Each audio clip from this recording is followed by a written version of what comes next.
Assalamualaikum warahmatullahi wabarakatuh. Om Swastiastu, Shalom, Namo Buddhaya, Salam Kebajikan.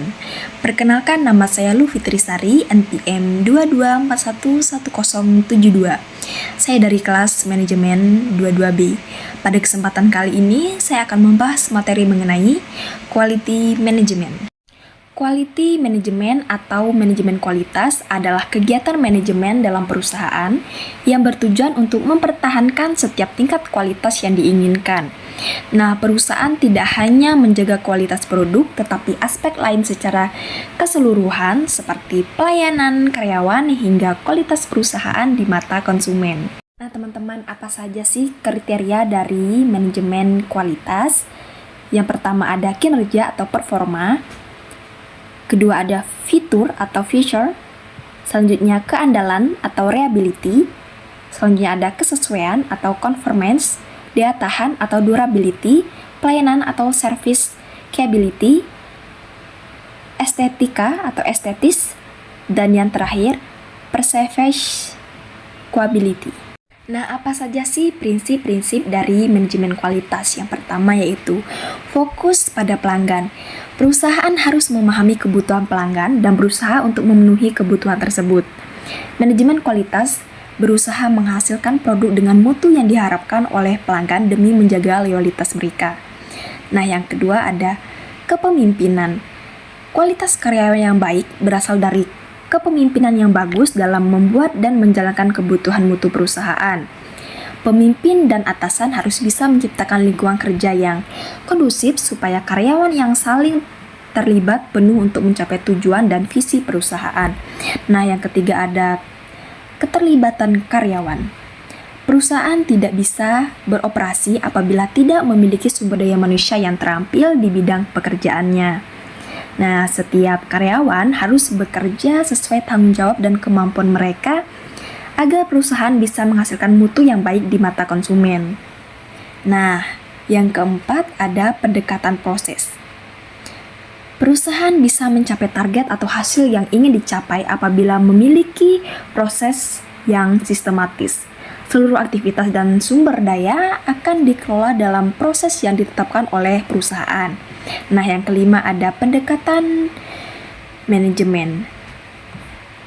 Kualitas perusahaan akan meningkat apabila penerapan pendekatan berbasis manajemen.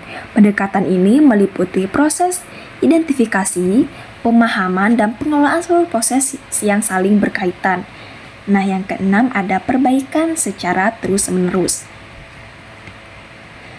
Perbaikan atau evaluasi mutu harus ditetapkan secara terus-menerus agar kualitas perusahaan makin bertambah dan kepuasan pelanggan pun akan meningkat.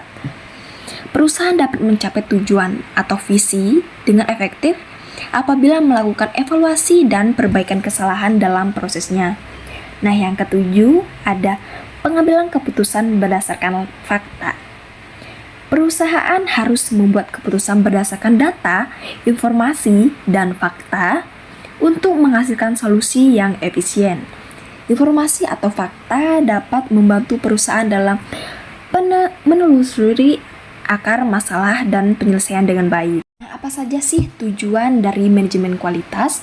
Manajemen kualitas tentu saja memiliki serangkaian tujuan yang harus dicapai oleh perusahaan. Tujuan tersebut terdiri dari menetapkan visi dan standar kerja yang harus dipenuhi oleh karyawan, meningkatkan semangat dan motivasi kerja dalam perusahaan, meningkatkan kepercayaan pelanggan dan klien terhadap produk yang dihasilkan oleh perusahaan, selanjutnya menghadirkan inovasi atau pengembangan dalam perusahaan melalui peningkatan kualitas. Nah, apa saja sih komponen utama dalam manajemen kualitas? Yang pertama ada quality planning atau QP. Quality planning merupakan proses merancang standar kualitas dan strategi untuk mencapainya. Jika tidak ada quality planning, maka tidak ada pedoman yang jelas, yang dimana kualitas produk yang dihasilkan tidak konsisten. Nah, dengan begitu, quality planning menjadi fondasi yang penting untuk memastikan kelancaran implementasi komponen lainnya dengan optimal. Nah, yang kedua ada kualitas improvement atau QE. Selanjutnya ada kualitas improvement yang berfungsi untuk meningkatkan kualitas produk atau jasa yang sedang atau diproduksi oleh perusahaan. Yang ketiga ada quality control. Quality control adalah kegiatan pemantauan atau dan memonitor terhadap proses produksi dengan tujuan menjaga kualitas produk sesuai dengan standar yang sudah ditetapkan. Nah, yang terakhir ada quality assurance. Terakhir ada quality assurance yang merupakan tahapan untuk memastikan bahwa produk telah memenuhi standar yang ditetapkan. Tujuannya adalah mengurangi jumlah produk yang perlu diperbaiki saat melewati inspeksi quality control, sehingga proses ini dapat meningkatkan efisiensi produksi dalam hal tenaga, waktu, dan biaya. Nah, apa sih manfaat dari penerapan manajemen kualitas? Pertama, perusahaan bisa meraih konsistensi dalam melakukan setiap kegiatan operasional, khususnya proses produksi. Nah, kedua, manajemen kualitas bisa meningkatkan kepuasan dan loyalitas pelanggan. Dan yang terakhir, manajemen kualitas juga memastikan seluruh sumber daya perusahaan digunakan secara optimal. Oke, mungkin itu saja yang bisa saya sampaikan. Kurang dan lebihnya saya minta maaf. Kepada Tuhan saya mohon ampun. Semoga apa yang saya sampaikan bisa bermanfaat untuk kita semua. Terima kasih.